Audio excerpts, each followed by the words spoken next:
Good evening, everyone, and a very hearty welcome from the Institute of Cost Accountants of India. We welcome all to a new webinar session on the topic Empowered Women, Foundation of a Robust Society, organized by Journal and Publication Committee of ICMAI. To celebrate this special webinar, we are having with us a very knowledgeable speaker, CMA Priya Srikantan Iyer, Madam, CS and CFO and Head Management Services, Well Optronic Devices Limited, Pune. Our very own CMA Harshad S. Deshpande sir, Council Member and Chairman, Journal and Publication Committee, ICMAI. We are also having CMA Sucharita Chakraborty Madam, HOD Directorate of Journal and Publication. But before we start the webinar, we will play our institute's anthem to inaugurate the session with the auspicious note.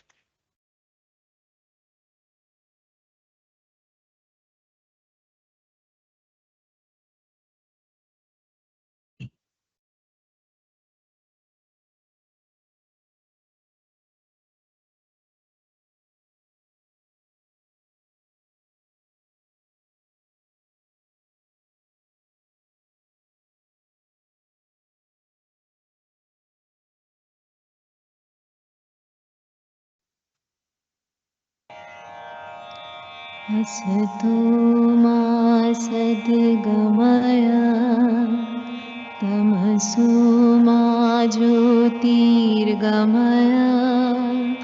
मृत्युर्मामृतं गमय मा सद्गमय तमसो मा ज्योतिर्गमय मृत्युर्मामृतं गमय असतो मा सद्गमय तमसो मा ज्योतिर्गमय मृत्युर्मामृतं गमय ॐ शान्ति शान्ति शान्ति।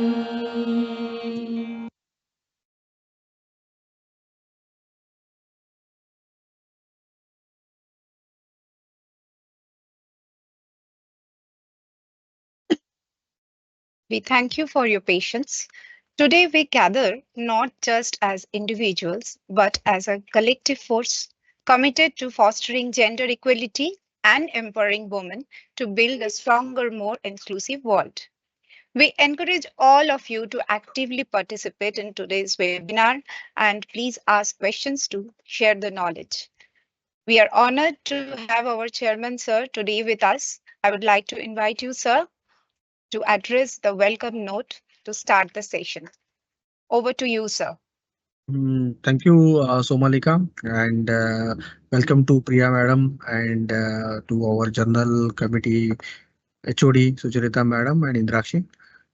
So friends, today we last month we had celebrated this Women's Day on the 8th of March, and to uh, commemorate that function, we also had that woman empowerment as a theme for the management accountant. So, in fact, we have received very good response on this theme, and we have received many articles which are focusing about the women empowerment. So we thought that let us we have our iconic personality like Priya Madam, who is a CFO as well as the head of the management services division of BL Optical. So which is also one of the PSU of the government of India. So we thought let us take the opportunity to exchange the thought, and we are thankful to you, Madam, that you graciously accepted our invite and you are being present here to address our members. So I hope that this perhaps in our institute we also have a lot of women members. In fact, this percentage is gradually it is increasing. So earlier we the number of male members were more, but last few years what we have seen is that the woman to male to female ratio. So it is now 52% of the females are joining our course. So this is the right time that we have to scale up and give our young, especially females, that the insight about your career graph and how you have moved in your career, as well as your words of wisdom, were going to be very useful for our next generation. So I hope that the attendees will find this useful, and I again give my greetings to all the women out here, and also express my respect to all the women out here. And thank you very much, and request Somalika to take it forward. Thank you very much, sir. We now hand over the session to our colleague, Indrakshi Bhattacharya. Over to you, Indrakshi. Thank you so much. Good evening, everyone. This is Ms. Indrakshi Bhattacharya from the Journal and Publications Committee, ICMEI, is having the privilege of introducing our eminent resource person today, CMA Priya Srikantan Iyer ma'am. She is CS and CFO and Head Management Services, BEL Optronic Devices Limited at Pune. Madam is working as the CS and CFO and Head Management Services of BEL Optronic Devices Limited, a defense CPAC and a wholly owned subsidiary of Bharat Electronics Limited. She is a commerce graduate and a member of the ICMEI and ICSI. Her extensive experience over a career spanning over 30 years has provided her with a deep understanding of the complexities involved in managing financial operations and compliance within a highly regulated environment, and also an overview of all the functions of the company. She has proven experience in maximizing revenues and profits, raising finance, restructuring debt, and international contract management. Madam has implemented risk management and corporate governance initiatives, managed manufacturing projects, and coordinated with international partners. Her trifecta of expertise, seamlessly blending financial acumen with costing, proficiency, and corporate legal knowledge, enables her to provide a uniquely comprehensive and strategic leadership to her company. We welcome you, madam. This is indeed a pleasure for us to welcome you in this webinar today. So now requesting CMA Priya Srikantan IR ma'am for her. Thank you. Uh,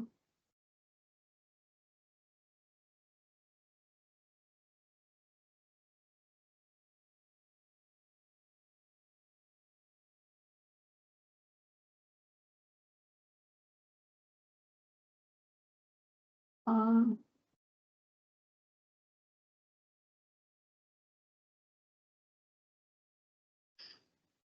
Good evening, everyone. I hope you can see the screen, the shared screen.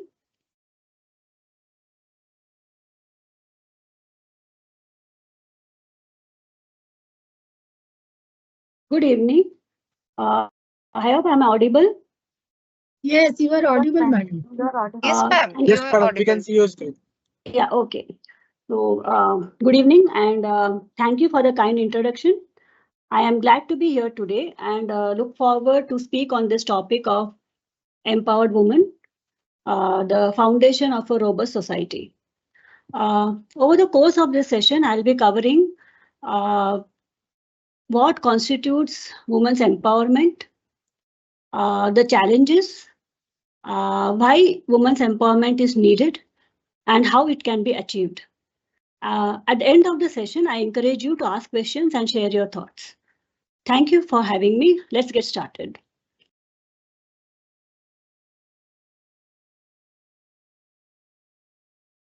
Women's empowerment means gaining control over lives, resources, and opportunities.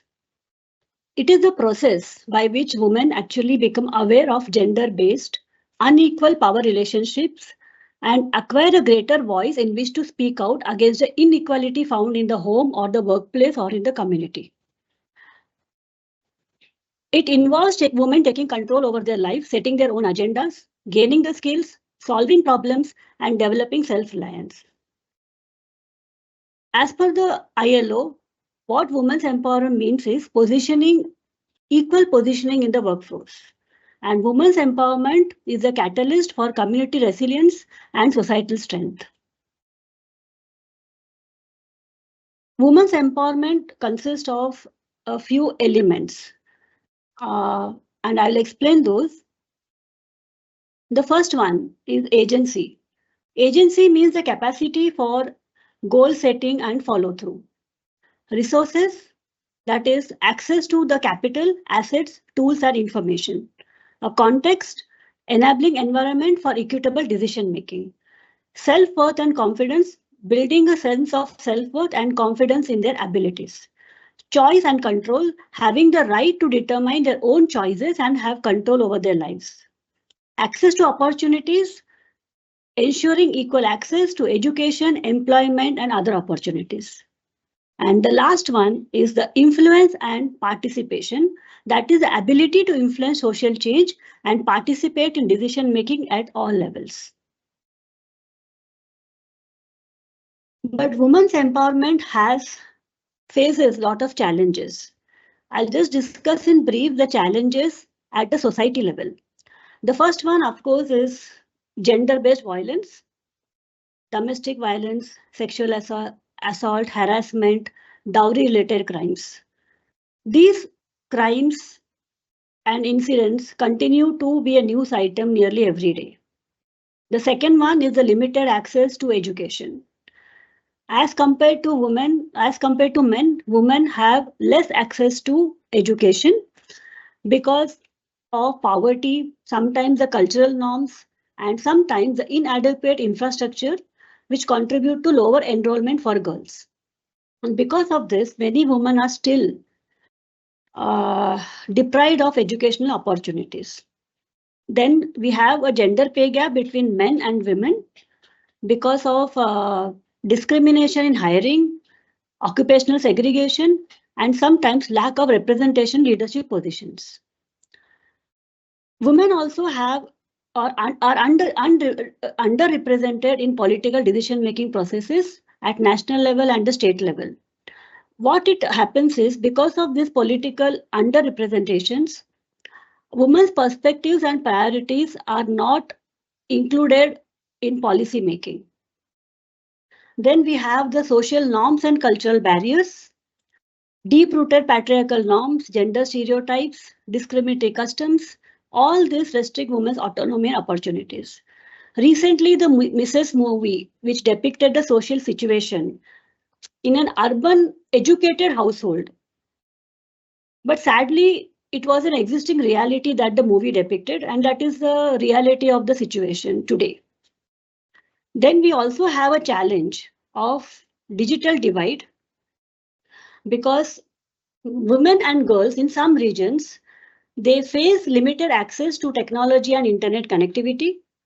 And in places where they have access to internet and technology, they still lack the digital literacy skills to participate in the digital world. So these are the main challenges in society. Now, if a woman overcomes all these challenges or some of these challenges and reaches the workplace, she still faces a lot of challenges at the work. So the challenges at the workplace is unconscious bias and lack of representation. So in many of the organizations, we have gender bias about leadership styles of women. Then many women are representation at leadership level is very less.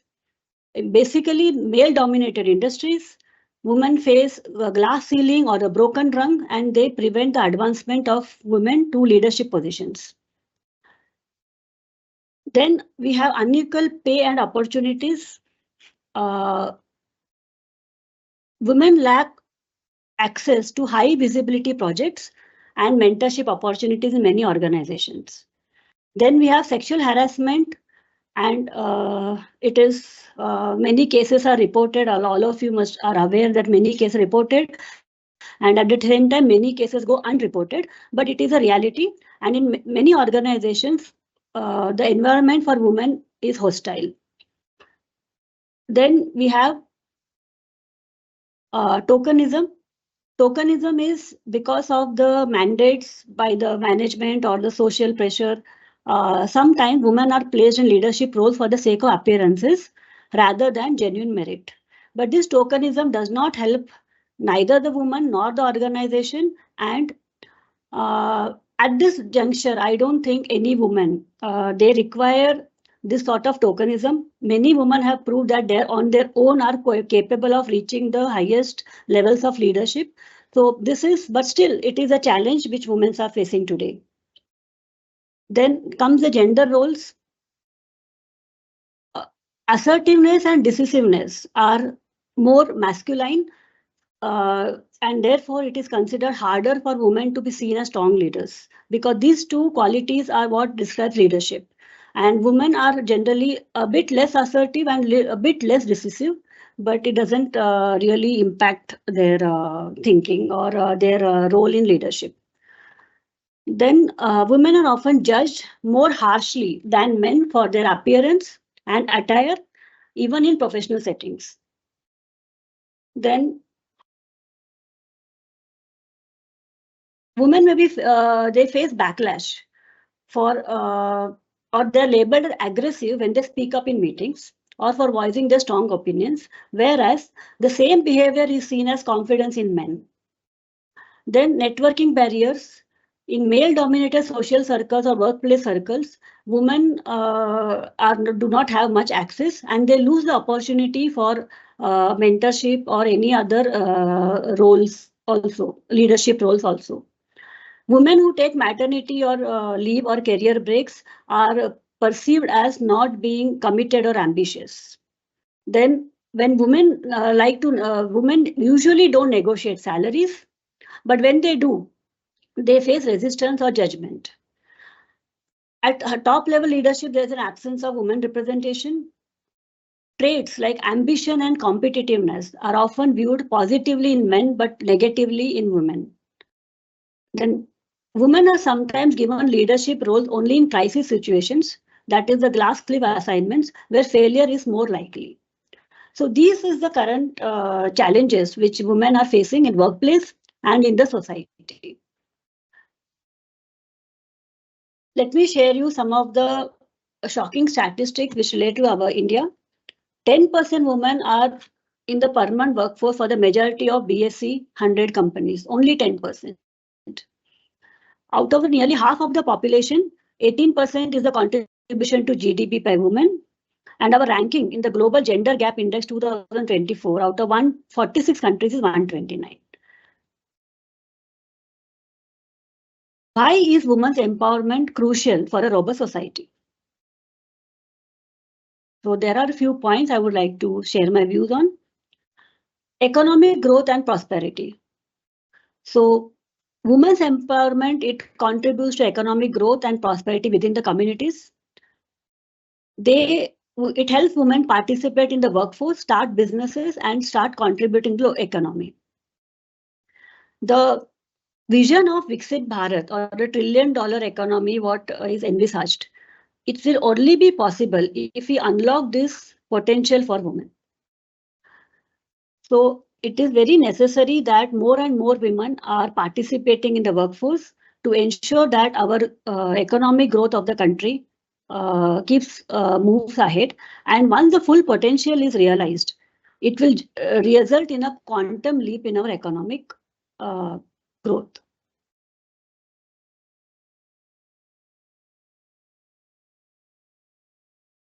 The next is social progress. So when women have become empowered, they challenge and transform the societal norms, attitudes, and prevalent practices, which actually limit their rights and opportunities. With social progress, gender equality, gender-based violence, women's rights, raising awareness of all these factors are started come to the forefront. And when they are empowered, women can actively contribute to creating a more inclusive, equitable society where everyone's rights are respected.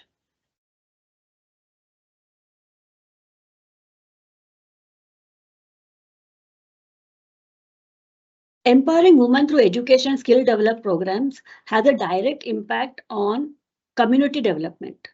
When women are educated, they acquire knowledge, the skills and critical thinking abilities that enable them to make informed decisions and contribute to the families and communities' well-being. Educated women are more likely to invest in their children's education and actively participate in community development initiatives.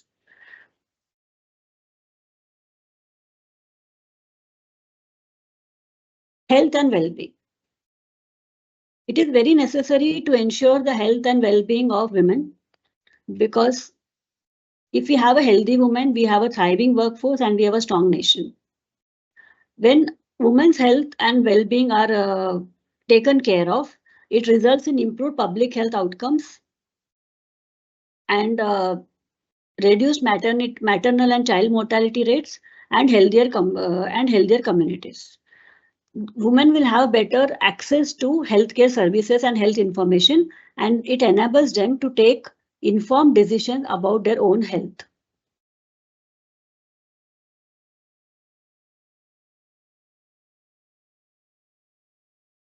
Leadership. Now, women as leaders bring something very different from men to the table. Women leaders are often known for their ability to understand and connect with the emotions and needs of their team members, thereby fostering a supportive and inclusive environment. The ability to overcome challenges and setbacks is a strong characteristic of female leaders, allowing them to navigate difficult situations and inspire their teams through adversity. Women leaders prioritize collaboration and teamwork, fostering an environment where diverse perspectives are valued and everyone feels heard and included. And women leaders often encourage their teams to think creatively and come up with innovative solutions to problems. Let me give an example of women leadership, which is very apt for the situation. All of you must have heard of the incident of Cafe Coffee Day, where the owner or the earlier chairman, Mr. Siddharth, he said that he committed suicide because of the financial strain and the debt of Cafe Coffee Day, which he couldn't handle. Later on, his wife, Malavika, she took over Cafe Coffee Day, became the chairman, reduced the debt from 7,000 crores to 1,400 crores, and is now running the company successfully. So the ability of women to face challenges is very great. Another incident or another thing which I have just come in the newspapers also was many farmers, as you know, were committing suicides across Maharashtra, across the country. In some of the cases, or not many, when the owners, and after the husband, passed away, the owners of running the farm and catering to the children fell upon the woman, the wife. In many instances, the woman took up the farming, they made it profitable and were able to pay the debts and earn profit through the farming activities. So these are examples of how women leadership can transform and the ability of women to become great leaders. One more example of woman leader is Leela Poonawalla, who entered the manufacturing sector and became a global leader. She entered the manufacturing sector when at that moment, very few women were entering the shop floor. But later on, she entered it, she created, and she became a global leader. So all these are examples that women can take leadership to great heights. I personally believe that any CMA, any company secretary, any chartered accountant, all are capable of becoming great leaders. So that is how women's empowerment, that's why we should promote women leadership, and more women coming to the leadership roles will have a greater impact on the country as a whole.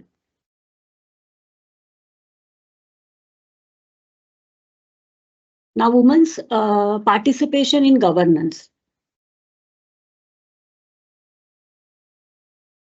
When women community leaders have equal opportunities to contribute their perspectives, knowledge, and skills, community decisions become more inclusive and reflective of diverse needs and priorities.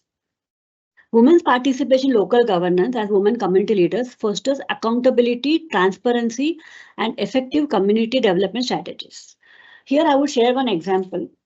Our organization was we took a CSR initiative of building a school in a remote village, not very remote, close to our city. And I had been there for many times during the course of the project. At the time, the teachers of the school, there was a primary school which was housed in an old building. They wanted a new building, so we constructed a new building. So I found anytime we went for a meeting, all the women teachers, the local panchayat women representatives, every one of them participated in our meetings. They gave their feedback. And when the school was completed, they were the most happiest. And not only they were very happy, but immediately they asked, now when are you building the secondary school? So they have vision. They are very involved in rural. It's very heartening to see rural women in India participating in governance. And it really makes a difference to the village or the community that they live in, because they are more able to understand the needs and convert it. In fact, we got a lot of input from the women leaders there on how the school should be. They gave their perspective, and it was a very different experience for me, because when we go from an urban setting, we think that we know a lot of things, but at the same time, rural women who have been given a chance, they are equally using the opportunities given to them to make a difference. So that is very heartening to note. I just thought I will share this example. The next benefit of women's empowerment, this is very, I don't think anybody would have linked this, but today the Asia Pacific region is leading the global energy transition. That is, we are moving away from fossil fuels to a renewable energy. But everybody is speaking about climate change, and there was the Paris Agreement, there were certain goals which we have to reach by a certain time to have effective climate change or reduce the impact of climate change. What has been analyzed and found is that any climate change initiative will not succeed unless and until women are included in the initiatives or their voice is heard in the policies, because women are affected more by climate change, and they are unrepresented in energy decision making. But it's very essential to involve them so that the response to climate change or its climate change can be made successful. So this is very essential, that women are going to be the key for effective climate change. Sustainable communities.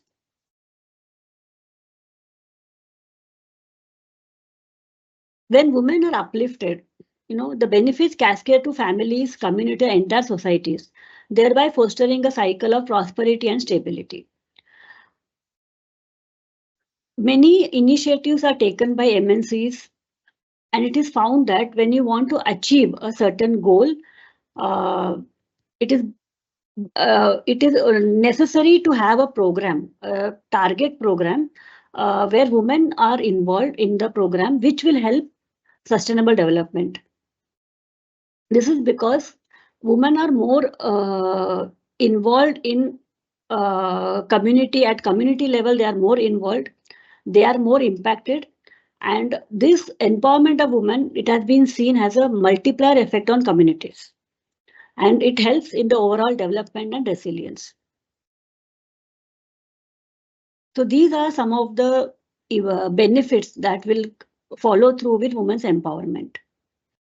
Now, women's empowerment is made up of many spheres. So the first one is economic empowerment. In brief, the economic empowerment will lead to financial independence, and it will enable women to be active contributors to the economy. Economic empowerment actually focuses on enhancing the women's economic capabilities and opportunities. This includes the access to financial resources, job opportunities, skill development, etc. It enables women to be financially independent and contribute to the overall economic development of their communities. Now, about political empowerment. Political empowerment aims to increase the women's participation and representation in political decision-making process. This involves promoting women's leadership, advocating for gender-responsive policies, and ensuring equal political rights and opportunities. Political empowerment allows women to have a voice in shaping policies that affect their lives and contributes to a more inclusive and representative governance.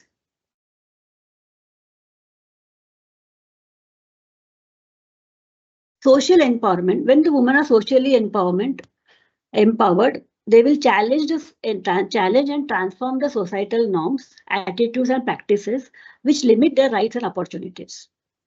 Social empowerment involves promoting gender equality, addressing the gender-based violence, promoting the women's rights, and raising awareness about women's issues. It creates an environment where women can exercise their rights, have equal access to resources and services, and participate fully in social and cultural activities.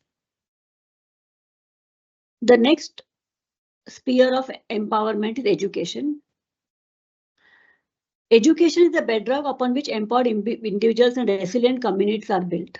For women, access to quality education is paramount as it opens doors to countless opportunities, fosters independence, and cultivates critical thinking and problem-solving skills.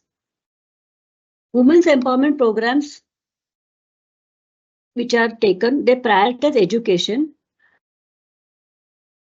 Those programs, they do more than just teach. They inspire the confidence, they nurture leadership abilities, and break the cycle of poverty. It is through education that women learn to raise their voices, demand their rights, and contribute significantly to the socio-economic development of their communities. So, educational empowerment is the key to actually empowering in other areas also. Educational empowerment actually empowers economic empowerment. So the both are connected. However, today we need to focus more on educational empowerment. That in itself will pave the way for economic empowerment. There is an interlink between the two. Now coming to legal empowerment. Legal empowerment aims to ensure that women's access to justice and protection of their rights under the law. It involves initiatives to promote gender-responsive legal frameworks, address the discriminatory laws and practices, and provide legal support and services for women. Legal empowerment enables women to assert their rights, seek redress for gender-based discrimination and violence, and navigate legal systems effectively. Whatever legislation, liberal and progressive sounding legislation, which has been enacted in our country over the last 2 decades, are the outcomes of continuous struggles launched by women's groups, sensitive lawyers, and democratic right groups. Today, some incidents are coming to light about women themselves misusing the legal acts for their misusing, that is not for their own right, but to victimize the men. So such incidents are coming to light, which is a sad state. But yes, it has to be addressed at some level. But it is happening, yes. Psychological empowerment. This is very intangible sort of a thing, but it is very essential. When we say psychological empowerment, it means that women can live a life where they're not controlled by fear. It entails creating a space where women are free to be themselves without fearing for their safety and well-being. So these are the various, when we say we want to do women's empowerment, we must cover all these 6 spheres of women empowerment, and then only we can achieve a total a women's empowerment in totality or in holistically. Now, how can we drive the meaningful change of women empowerment? Again, the main, the first and the foremost is education and skill development. Both are interlinked. Primary education, yes. So the first thing is that we need to enforce the right to education as enshrined in the Indian Constitution for girls. This has to happen because without this enforcing this right, it is not possible that all girls will get the education. Then we also need to concentrate on life skills, because life skills women are deprived of. They are not, if they don't get the skills, then the chances of employment, what they require for employment, becomes less. So now it is very essential to also ensure that women also get the life skills. Then I want to say something about the most important thing I felt in education is not a normal education, but women's digital education. Now, digital education is going to significantly empower women by providing access to information and opportunities. And they have to be enabled to fully participate in digital economy and society. Women's inclusion in digital technology as a tool for education, financial inclusion, entrepreneurship, civic participation, for information. So these are the aspects, because when women, digital technology will help the women to participate in, enable them to participate in schemes of the government, in other areas, and in entrepreneurship. And if you can see now, the online learning platforms, they are offering flexibility and accessibility, allowing the women to learn at their own space, in their own time, regardless of location and personal circumstances. So this is a very good thing. Online learning platforms are actually a boon for women. The mobile apps and technology, they are also supporting women in rural and unserved areas. So there are very areas where normal education is not available. In these places, for women, mobile apps and technology are helping them to gain the education. Then comes the digital literacy. Digital literacy, we have to focus on women's digital literacy, because these skills are crucial for navigating digital world, accessing the information, and participating in the digital economy. So along with primary education, the need of the hour is to focus that girls and women are able to learn to access digital technology and also get digital literate at the earliest.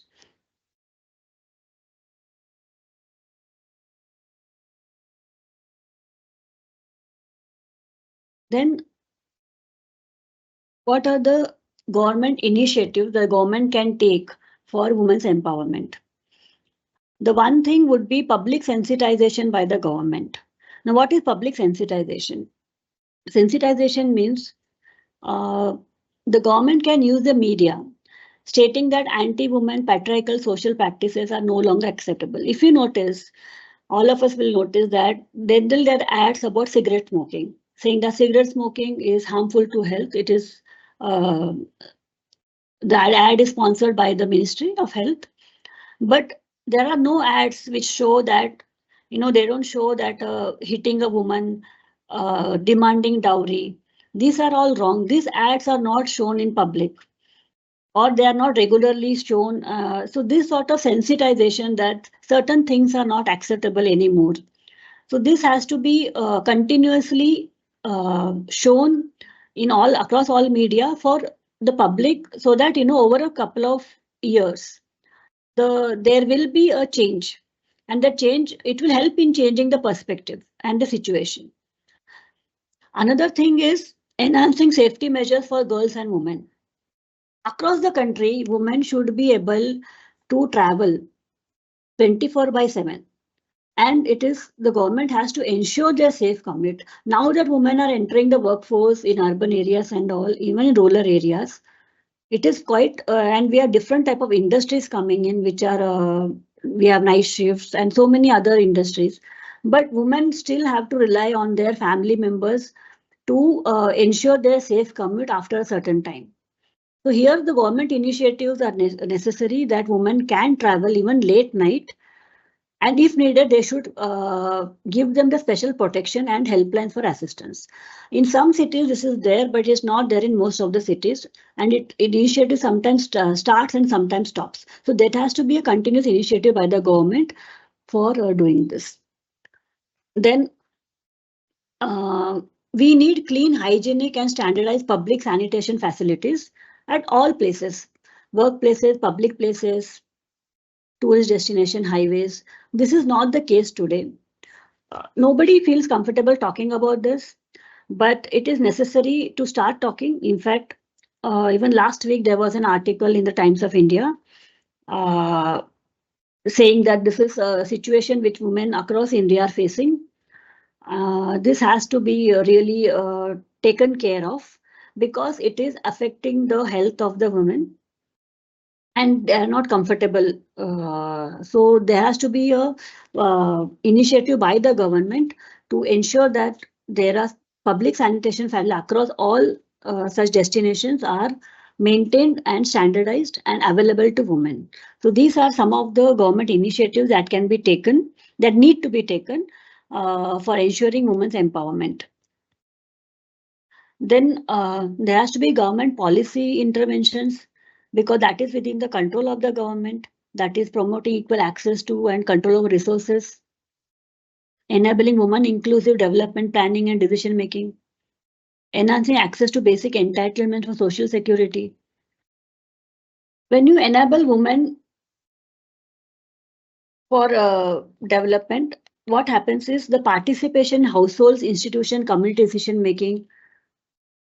This increases, it enables a better quality of life for the woman, and it also ensures food and nutrition security of women. When the government increases access to knowledge, livelihood skills, productive assets, markets, then it promotes the entrepreneurship, women entrepreneurship, and then it increases the participation of women in various value chains. Another most important thing which needs to be done is we have all the laws to facilitate crimes against women, detention, etc. But these are not implemented in the proper manner. Justice is not received early. Many of the time, the perpetrator of crimes goes scot-free. So laws have been made, but their implementation has to be more focused, and government has to take steps to implement all the laws effectively. Same thing with the schemes and policies. Every time we hear about new policies for women empowerment, but they run for a few months, few times, there are some beneficiaries, but the implementation of the schemes is never done in an effective manner. So ultimately, many women who are eligible do not get the benefit of the schemes. So strict implementation of the various schemes has to be done by the government. Now, corporates also need to take some initiatives for women empowerment. This would really help them also because many women would rise to better roles. They can also contribute more effectively to the organization.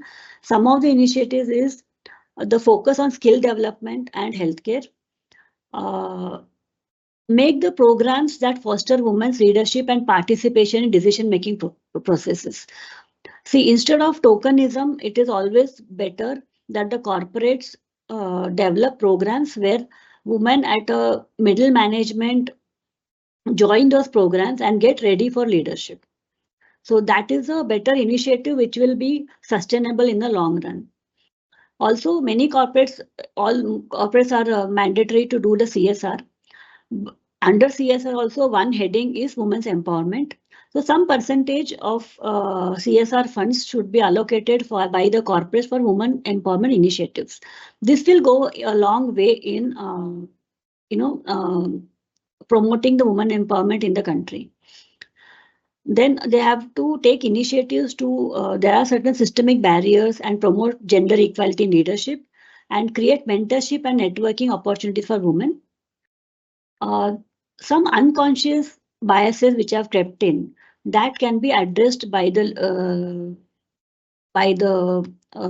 corporates by more awareness, creating awareness programs, and it is up to the corporate leaders to create inclusive work environments that value diversity and encourage women's participation in leadership. So these are some of the initiatives that corporates can take to foster women's empowerment. Now, any women's empowerment has to start at the grassroots and at the community levels. So enabling women inclusive development planning and decision making. This would help community involvement, increasing the participation in households, institutions, and community decision making, supporting the sustainable agricultural practices and climate resilience for food and nutrition security of women, enabling a better quality of life with improved access to drinking water. So these are some of the small initiatives which are needed to be taken at community level and at grassroots level. The last thing which I would like to say here is, we have seen everyone, we have said that government should intervene, the corporate should intervene, education of course comes within the purview of government. But what is needed is we women also should work for our own empowerment. So that is one of the most important things that needs to be discussed, because we are, I think we just always say that, okay, women's empowerment, we put a big list, corporate should do this thing, government should do this thing. But what about women? Are we doing what is needed for doing women's empowerment? Now, if you see, this is my submissions, that we need to use the power of digital technology first. Why digital technology? Because women are generally hesitant to use digital technology to maximum extent. Some of them are hesitant. So we have to learn to use digital technology to maximize its benefits. It will give us a lot of, it will help us grow further. Second is, whenever we have legal laws, we have everything in place, the government has made the laws, but what happens is women themselves don't utilize the legal means. Example is POSH Act.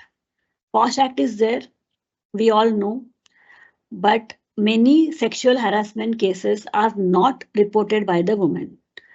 The men, in fact, we have seen cases where the men keep on doing the crime. One woman comes, either she quits, she doesn't want to complain, it goes on, she gets transferred. 1, 2, 3 women are, facing the same man. It takes the 4th or 5th woman to raise the complaint. And then we realize, oh, this was going on for so long. The other woman, the 5 out of the 5th woman complains, the first 4 don't complain at all. They either just quit or they just don't bother to complain, they live with it. So now it is up to the woman. There is a law in place. There is an organization framework across all companies for this. But the women have to take advantage of that and make the complaint. That courage has to come from within the woman. So this, we have to learn to utilize our legal resources. We also have to learn to speak up and stand up for ourselves. Nobody else is going to do that. Whenever we feel that something is not right, we require something should be done, we have to speak up and stand up for ourselves. Many organizations, institutions, they are giving a lot of opportunities to women for their self-growth. But women are not taking those opportunities. They are not availing it to the maximum extent. Very few women avail of the opportunities. And then we say, oh, there is no woman at leadership, there is nothing. So we cannot complain when we do not avail the opportunities. Another is, we also need to create a legacy at home or at the workplace for other women to follow. We have to say that, okay, at my home, at my workplace, the women are empowered. What happened in the past is the past. But if you don't do this, then nobody, the next generation which is going to come, which is your daughter or daughter-in-law, will face the same thing. Other women who are going to come into the workplace are going to face the same barriers. So we have to create a legacy at our places for other women to follow. Women themselves have to empower other women. We expect everybody else to empower women. We expect the men to empower the women, but we need to empower other women. That is the first step. We also need to assert our rights. Sometimes we face consequences when we do this. And there is a mental block, and the societal pressure for speaking up is also very high in a country like India. We do know that, but still it has to start at some place, and we need to assert our rights. Women also are reluctant to participate in discussions at communities or workplace, which is not involving their work. But we need to know our voices, we need to give inputs. Then only the community or the workplace or society will become a better place. So I think we as women have also to contribute for women empowerment. And I will conclude with this, that to truly understand what women empowerment is, there needs to be a sea change in the mindset of the people in the country. Not just the women themselves, but the men also have to wake up to a world that is moving towards equality and equity. The main thing is, I feel and many women feel, we want to be treated as equals. So that if a woman rises to top of her field, it should be a commonplace occurrence. There should be no clapping, because it should be so normalized that gender should not be seen at all. It should become a commonplace thing for women to rise to the top of her field. That is what is most essential. And that day is a real time when women will be treated as empowered. So our country, we expect that with a lot of initiatives and efforts, we will also go, be at a stage when our women are wholly empowered. We have a long way to go, but we'll get there someday, and we shall overcome. Thank you for your kind listening. Thank you very much for having me here. And if you want to have your point of view, please share your thoughts. Thank you so much, madam, for deliberating on such a pertinent issue today of today's topic. So we have received few questions, madam. The first question is, what advice would you give to young ambitious women striving to make a meaningful impact on the society? For a meaningful impact to society. See, the first thing I would advise a young woman is to, whatever career or whatever education, whatever you're doing, I assume that it will be, you're already working. The first thing is that you must put in your best efforts and try to reach the best possible leadership role in your company. Put all the efforts there. Naturally, whenever you have a chance, as I said, it's about women. In your workplace, you have an opportunity, take those opportunities. Avail of all opportunity and challenges. Don't say, I will not take up this challenge because I'm a woman. No, you have to take up the challenge. You have to prove yourself and reach the top. Nobody stops you except yourself. That is the first step.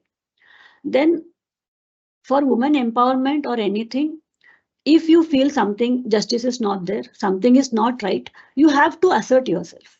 As I said, we have to speak up for ourselves, stand up for ourselves.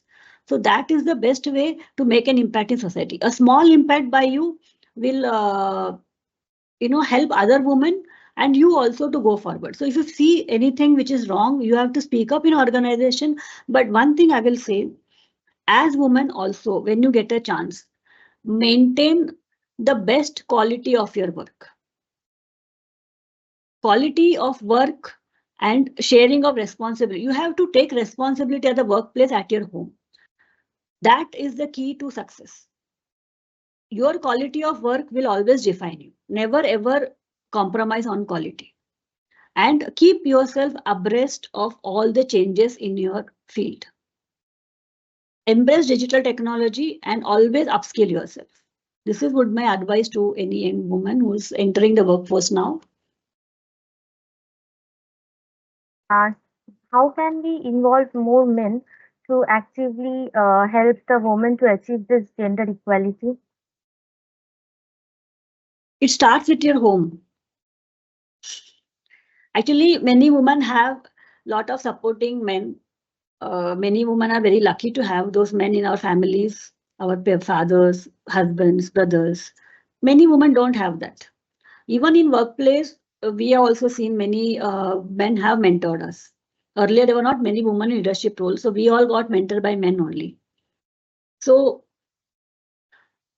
it is how to make men. It is not like that. Men will also mentor, but women have to stand up and say that we want mentorship, or we also have to take the first step. And when men are not behaving in a particular way, or not doing it according, we have to stand up. But the women will stand up, men will automatically not do the bad things. That's what I feel. And we tend not to acknowledge the good men. That is also there. There are a lot of people who have supported us. We don't acknowledge, we always complain. It's not like that. We have come here because we have got the support. That is also needs to be acknowledged. Our institute also, so many chairmen, or many of them have been men, but they have made it possible for women to come up to this. They have maintained the, the institute as such a level. So we cannot say that, but at the same time, men will change if we raise our voice. And not in aggressively, I mean, just putting across our point of view and opinion. And we should not get, see, we have to stand up for ourselves. Automatically takes for everything. Yeah, when the world is facing so much problem and crisis, how can we make sure that this women's rights and empowerments are still a priority? How can we make ensure the women's rights and empowerment in this world which is facing so much problems and crisis? See, world was always same is will always face problems and crises. It has nothing to do with even earlier also there were wars. Now also there will be problems. That has got. I mean, I don't see much of a connection in that. It's a gradual movement that women have to be assertive. Today it is necessary after so many decades. Also, if women are not able to assert their rights and the situation where we really need to do something about it, and it's only we who can do it. So I don't think that the current situation, maybe the economic situation, see, every bad situation will impact the woman first. That is the sad story. Any war, woman gets impacted. Economic thing, the woman will have less food to eat. So this is going to be there. So for the woman and people who are in power today, or who can make a difference, it is up to them to create a situation where such crises do not occur. It is up to us. Yeah. What is your suggestion, ma'am, to women who are not coming forward to take up leadership role due to family commitments? See, work-life balance is necessary for any woman to come forward, but more or less it is a commitment. She needs family support to take up the roles. If that is missing, obviously it's not going to happen. But at the same time, how will she get a family commitment? It is she who has to, put up for that, say, I want to work, I need this, I want to do this. I'll give an example. I will give an example. Sometime back, we attended a lecture, and the prominent was a woman leader. We all wanted to hear her. So on a Saturday, many of us had attended that seminar. In that, we were sitting slightly at the back of the room, and one of the professionals, she came, a young professional, she came with a child in a pram. The child was around 4 to 5 months old. Initially, it was not crying, then it started crying a bit. So we were not able to hear the speaker because on one ear we were hearing the speaker and this child was making noise. Now everybody was stunned. Nobody expected her to come with a child to a lecture, but she came. But in the room of 60 people, nobody had the courage to say that, oh, look, you can't bring the child, it's not correct. So people were trying to look, but then nobody took the initiative. When the child started trying more, it was, I said, see, this is not correct. We are not able to hear the speaker. It's wrong of you to bring a child. Then what happened? Other women in the seminar, they started saying, how can you be so unkind? The child is very small. It is not about the child being small. It is about how. So what happened? The speaker who was on the dais, she was a very famous woman personality. So she said, if you cannot ask your husband or your family to take care when you want to attend a seminar, there's something wrong with you. That is wrong. You're bringing here and we objecting is not wrong. So you have to, as a woman, you have to set your family right.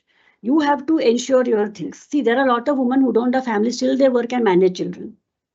So everything comes on the woman, how you take it. You cannot say, I have a family, I have a child. I don't. We also had children, but yes, we need support. Now, suppose you don't have support, what do?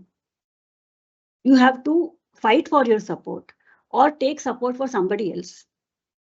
But can you give up your career and your education and just say that I have a problem, I cannot do this? That's not going to, it's up to you. Everything else will fall in place if you take the first step. You will find ways to do it, but you have to take the first step. Everything else is there, legal framework, everything is there. It's up to you. Very true. We need to be assertive. Yeah. Yes. Thank you so much, ma'am, with this wonderful presentation. So with this, we are concluding this question and answer session. And now I would request CME Sucharita Chakraborty, Additional Director and HOD, Journal and Publications Committee, ICMEI, to give the vote of thanks.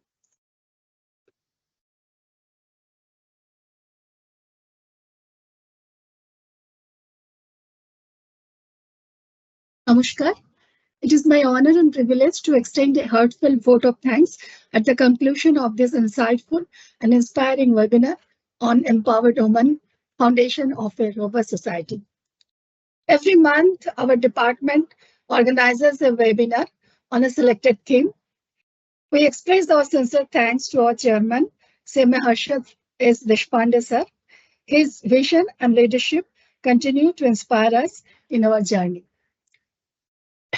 For our March 25, the Management Accountant Edition, we are proud to dedicate it to the theme Empowered Women, Foundation of a Robust Society, in alignment with International Women's Day. This edition features an exclusive interview with CMA Priya S. Iyer, CS and CFO, and Head Management Services at Bell Optronic Devices Limited, Pune. Today, we have the privilege of having her with us. On behalf of the department, I would like to express my deepest gratitude to Madam. Your words enlightened us. 3 points I noted: treated to be as equal, maintain quality of work, and share of responsibility. In this regard, I would like to recite 6 lines from Chitrangada, written by Rabindranath Tagore, first in Bengali, followed by English translation. Nohi Devi, nohi Shamanna Nari, Puja kori rakhibe urdhe, she nohi nohi, Hela kori more rakhibe piche, she nohi nohi.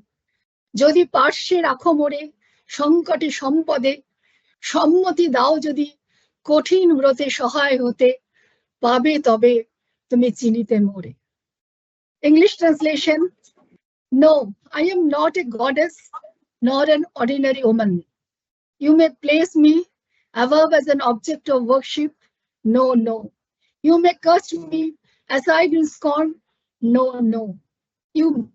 If you stand by me in adversity, in wealth, if you offer your support in difficult woes, then and only then you will be able to recognize me. Namaskar. See you again. Namaskar. Thank you. Thank you for having me. It's a pleasure. So much. Thank you. Thank you so much, madam, for such an enlightening vote of thanks.